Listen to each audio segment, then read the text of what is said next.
Hi நண்பர்களே, இப்போ என் மனசில் உதயமானதை உங்கள்கிட்ட பேசப் போகிறேன். அவ்வளவுதான்.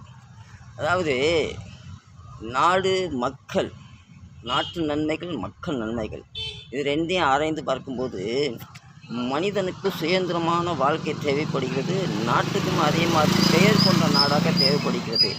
எப்படி வானத்துக்கு எல்லைகள் இல்லையோ, பறக்கும் பறவைகளுக்கு எல்லைகள் இல்லையோ, அதேபோல் மனிதனுடைய வாழ்க்கைக்கும் எல்லைகள் இல்லாத ஒரு உலகத்தை நாம் படைக்க வேண்டும் என்றால் இந்த உலக மகா சபையில் போட்டிருக்கும் சட்டத்திட்டங்களில் கொஞ்சம் மாற்றணும். யார் எங்கே வேணாலும் போகலாம் வரலாம், பாஸ்போர்ட் இன்றி, விசா இன்றி முடிந்தவர்கள் எங்கும் சென்று வாழலாம் என்று ஒரு சட்டத்தை போட்டால் எப்படி இருக்கும்? என் மனதில் உதயமானதே உங்களிடம் கூறுகிறேன். கொஞ்சம் சிந்தித்து பாருங்கள். நானும் உங்கள் நண்பன். இன்று போய் நாளை